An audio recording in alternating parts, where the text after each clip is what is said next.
ঘরের কাজ হোক কিংবা রান্নাঘরের কাজ সব ক্ষেত্রেই কিন্তু প্রয়োজন কিছু টিপস অ্যান্ড ট্রিক্স ফলো করা। যদি আমাদের এই ছোট ছোট টিপসগুলো জানা থাকে তাহলে কিন্তু আমাদের সংসারের কাজ করতে কোনো রকম কোনো সমস্যায় পড়তে হবে না। তো বন্ধুরা, প্রত্যেক দিনের মতো বেশ কিছু সাংসারিক টিপস নিয়ে আজকের ভিডিওতে আবার চলে এলাম। আশা করি বন্ধুরা প্রত্যেকটা টিপসই তোমাদের কাজে লাগবে। যদি টিপসগুলো ভালো লেগে থাকে অবশ্যই চ্যানেলটিকে সাবস্ক্রাইব করে নিও। তো নমস্কার বন্ধুরা, মৌস প্যাশনে তোমাদের সকলকে স্বাগত জানাই। আশা করি তোমরা সকলেই ভালো আছো। তো চলো দেখে নেওয়া যাক আজকের প্রথম টিপস।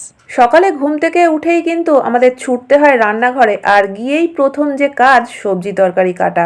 তো বন্ধুরা, আমরা তাড়াতাড়ি করে কাজ সারতে গিয়ে কিন্তু নিজেদের অজান্তেই নিজেদের কাজটাকেই বাড়িয়ে ফেলি। আমরা চপিং বোর্ডের উপরে সবজিগুলো রেখে যখন সবজিগুলোকে কাটি, তার খোসাগুলোকে কি করি, চপিং বোর্ডের উপরে খোসাগুলো থাকলে তো কাটতে অসুবিধা হবে, আমরা কিন্তু খোসাগুলোকে এইভাবে সাইড করে কিচেন স্ল্যাবের ওপরেই ফেলে দিই। তো এতে করে কি হয়, কিচেন স্ল্যাবটাও নোংরা হয়, আবার আমাদের এই খোসাগুলোকে আলাদা করে তুলে ফেলতে হয়। তো আমাদের কিন্তু কাজ কমানোর জায়গায় নিজেরাই বাড়িয়ে ফেলি কাজটাকে। তো আমাদের এই কাজটাকে একটু সহজ করে নিতে এখানে দেখো নিয়ে নিয়েছি একটা প্লাস্টিকের ব্যাগ। বাজার থেকে সবজি আসলে এই প্লাস্টিকের ব্যাগগুলো তো আমরা পেয়ে থাকি, আমরা কিন্তু এমনিই ফেলে দিই। তো কি করতে হবে দেখো, এই প্লাস্টিকের ব্যাগটাকে চপিং বোর্ডের মাথার দিকে এইভাবে করে সেট করে নিতে হবে।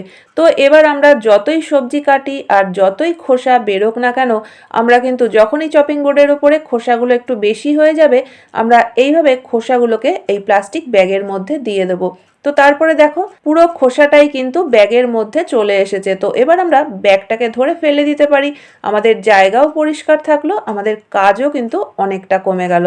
তো আশা করি বন্ধুরা টিপসটা কাজে লাগবে। দেখে নেওয়া যাক আজকের 2 নম্বর টিপস। বন্ধুরা, আমরা কিন্তু অনেকেই ইডলি খেতে ভীষণ পছন্দ করি, আর ইডলির সঙ্গে যদি সাম্বার থাকে তাহলে তো খাওয়াটা বেশ জমেই যায়।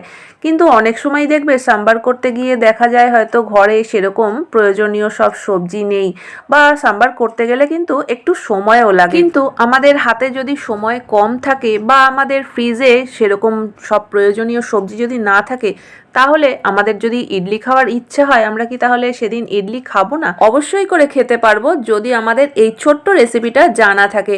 এটা কিন্তু বানাতে মাত্র 2 মিনিট সময় লাগবে, আর মাত্র একটা উপকরণেই হয়ে যাবে।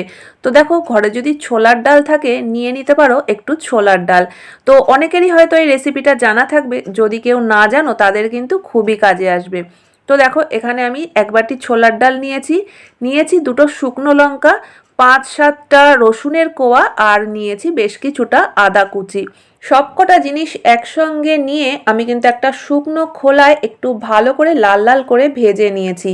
তো এবার এই জিনিসটাকেই কিন্তু একটু গ্রাইন্ড করে নেব। তো দেখো, আমি গ্রাইন্ডারের মধ্যে সমস্ত জিনিস একসঙ্গে দিয়ে উপর থেকে দিয়ে দিচ্ছি টেস্ট অনুযায়ী নুন আর টেস্ট অনুযায়ী চিনি। আর এবার জিনিসটাকে পেস্ট করার জন্য আমি প্রয়োজন অনুযায়ী কিছুটা জল দিয়ে দিচ্ছি। চানা ডাল চাটনিটা যদি তোমরা একটু পাতলা করে খেতে চাও তাহলে জলের পরিমাণ একটু বেশি দিতে হবে, আর যদি একটু ঘন খেতে চাও তাহলে কিন্তু জলের পরিমাণটা কম দিতে হবে। তো আমি কিন্তু আমার পছন্দ অনুযায়ী জল একটু কম দিয়েই বানিয়েছি, জিনিসটা পেস্ট করে নিয়েছি। তো এবার দেখো, মাত্র 2 মিনিটে একটা উপকরণ দিয়েই কিন্তু আমাদের তৈরি হয়ে গেল চানা ডাল চাটনি, আর এটা কিন্তু ইডলির সঙ্গে খেতে দুর্দান্ত লাগে। তো অবশ্যই রেসিপিটা ট্রাই করো, কেমন লাগলো তোমাদের অবশ্যই কমেন্ট করে জানিও। তো দেখে নেওয়া যাক আজকের 3 নম্বর টিপস। বন্ধুরা, পেস্ট ফুরিয়ে গেলে পেস্টের টিউবগুলো কিন্তু আমরা সকলেই ফেলেই দিয়ে থাকি। তো এই পেস্টের টিউবগুলো যদি ফেলে না দিয়ে রেখে দেওয়া যায় তাহলে কিন্তু আমাদের অনেক কাজেই লেগে যাবে এগুলো। তো কি কাজে লাগবে সেটা চলো দেখে নেওয়া যাক। এখানে দেখো, আমি পেস্টের টিউবটাকে মাঝখান থেকে এইভাবে কাঁচি দিয়ে ছোট ছোট করে কেটে নিচ্ছি। তো এবার এই টুকরোগুলোকে কিন্তু আমরা একটু জল দিয়ে প্রথমে ধুয়ে নেব, কারণ এর মধ্যে বেশ কিছু পেস্ট এখনো লেগে রয়েছে। টুকরোগুলোকে ধুয়ে নিয়ে এসেছি, এবার একটা শুকনো কাপড় দিয়ে ভালো করে মুছে নিলাম যাতে এর মধ্যে কোনো জল না থাকে। তো এবার এগুলো আমরা কি কাজে ব্যবহার করতে পারি। তো বন্ধুরা, আমাদের ঘরে প্রত্যেকেরই কিন্তু আলাদা আলাদা মোবাইলের আলাদা আলাদা চার্জার, আর আমরা কি করি, সেই চার্জারগুলোকে যতই গুছিয়ে রাখার চেষ্টা করি না কেন, দেখবে চার্জারগুলো কিন্তু এরকম এলোমেলোই হয়ে যায়, আর যেগুলো দেখতেও খারাপ লাগে, বা যদি অন্য কোনো তার হয় বা কোনো দড়ি যেগুলোকে আমাদের গুছিয়ে রাখার প্রয়োজন কিন্তু সেগুলো এলোমেলো হয়ে যাচ্ছে, সেই সব জিনিসগুলোকে গুছিয়ে রাখার জন্য কিন্তু আমরা পেস্টের এই টিউবের যে টুকরোগুলো করে নিয়েছি সেগুলো ব্যবহার করতে পারি। তো দেখো এখানে আমি চার্জারটাকে একটু গুছিয়ে নিলাম, আর এবার এই টুকরোটাকে কিন্তু আমরা এই চার্জারের যে তার মধ্যে এইভাবে করে আটকে দিলাম। তো দেখো এবার কিন্তু আর কখনোই খুলে যাবে না, একটা জায়গায় কিন্তু সুন্দরভাবে গুছিয়ে থাকবে। অনেক সময় আমরা বাইরে কোথাও যাওয়ার জন্য ব্যাগে করে নিয়ে থাকি চার্জার, তো তখনও কিন্তু ব্যাগের মধ্যে একদম এলোমেলো হয়ে যায়। তো যদি আমরা এইভাবেও নিয়ে থাকি তাহলেও কিন্তু আর ব্যাগের মধ্যে এলোমেলো হয়ে থাকবে না। তো আইডিয়াটা আশা করি তোমাদের ভালো লেগেছে। তো চলো দেখে নেওয়া যাক এর পরের টিপস। এখানে দেখো আমি আর একটা পেস্টের টিউব নিয়ে নিয়েছি। তো বন্ধুরা, পেস্ট যখন শেষ হয়ে যায় আমরা টিউবগুলো ফেলে দেওয়ার আগে কিন্তু এই ছোট্ট কাজটাও করে নিতে পারি। তো দেখো টিউবটাকে আমি মাঝখান থেকে কেটে দুটো টুকরো করে নিয়েছি। এর মধ্যে কিন্তু পেস্ট শেষ হয়ে যাওয়া সত্ত্বেও কাটলে দেখা যায় যে এর মধ্যে এখনও অনেকটা পেস্ট লেগে রয়েছে। তো সেই পেস্টটুকুকে ফেলে না দিয়ে কিন্তু আমরা ব্যবহার করতে পারি অন্য কাজে। তো কিভাবে ব্যবহার করতে পারি চলো সেটা দেখে নেওয়া যাক। তো দেখো আমি এখানে একটা ছোট্ট বাটিতে বেশ কিছুটা জল নিয়ে নিয়েছি। জলের মধ্যে এই টুকরো দুটোকে একটু ভালো করে ধুয়ে নিচ্ছি, যাতে এর মধ্যে যতটুকু পেস্ট লেগে রয়েছে সেটা যেন জলের মধ্যে চলে আসে।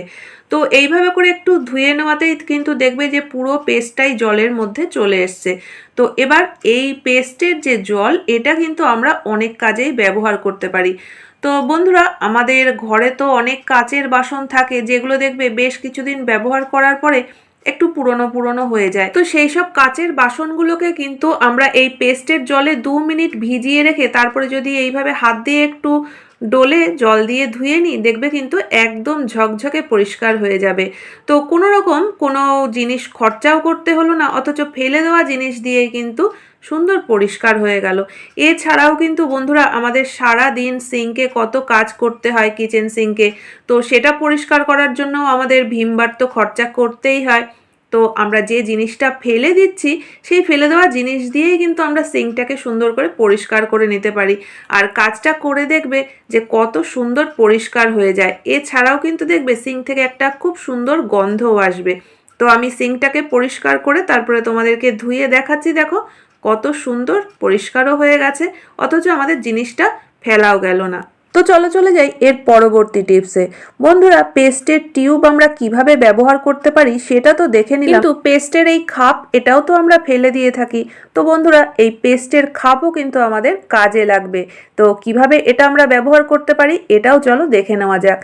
তো দেখো আমি কাঁচি দিয়ে পেস্টের খাপটাকে একটু ছোট করে কেটে নিচ্ছি। জিনিসটা কিন্তু তোমরা তোমাদের প্রয়োজন অনুযায়ী ছোট বা বড় করে কেটে নেবে। তো আমি জিনিসটাকে এইভাবে কেটে নিয়েছি। দেখো সামনের সাইডটা একটু ছোট রেখেছি আর পিছনের একটা পাশ একটু বড় রেখেছি। তো এবার যে দিকটা আমি একটু বেশি রেখেছি তার পেছনের দিকে লাগিয়ে দিলাম একটা ডাবল সাইডেড টেপ। তো বন্ধুরা, এটা আমরা কি কাজে ব্যবহার করতে পারি? অনেকেরই অভ্যেস আছে দেখবে রান্নাঘরে যখন কাজকর্ম করা হয়, বিশেষ করে আটা মাখা বা বাসন মাজা, তো তখন কিন্তু হাতের থেকে আংটিটাকে খুলে এখানে ওখানে রেখে দেয়। তো এতে করে কিন্তু হারিয়ে যাওয়ারও একটা সম্ভাবনা রয়েছে, এত দামি একটা জিনিস। এছাড়াও বাজার করে ফিরলে কিছু টাকা হয়তো ফেরে বা কিছু খুচরো পয়সা, সেগুলোও কিন্তু আমরা রান্নাঘরে এদিকে ওদিকে ছড়িয়ে রাখি। তো সেটা না করে আমরা পেস্টের এই খাপটাকে যদি রান্নাঘরের একটা জায়গায় আমরা এইভাবে লাগিয়ে দিতে পারি, যেটা আমাদের একদম চোখের সামনে থাকবে, তো তারপরে আমরা যখনই হাতের থেকে আংটি খুলবো বা খুচরো টাকা পয়সা রাখবো, যদি আমরা এর মধ্যে করেই রেখে দিতে পারি, তাহলে কিন্তু আর হারিয়ে যাওয়ার কোনো সম্ভাবনা থাকবে না, আর জিনিসটা একদমই আমাদের চোখের সামনে থাকবে। তো আশা করি বন্ধুরা, আজকের প্রত্যেকটা টিপসই তোমাদের কাজে লাগবে। যদি টিপসগুলো ভালো লেগে থাকে অবশ্যই চ্যানেলটিকে সাবস্ক্রাইব করে পাশে থাকা বেল আইকনটা অবশ্যই প্রেস করে দিও, যাতে নতুন ভিডিও আপলোড করলে নোটিফিকেশান সবার আগে তোমাদের কাছে পৌঁছে যায়। তাহলে বন্ধুরা, আজকের মতো ভিডিও এখানেই শেষ করছি। দেখা হচ্ছে আবার নতুন ভিডিওতে।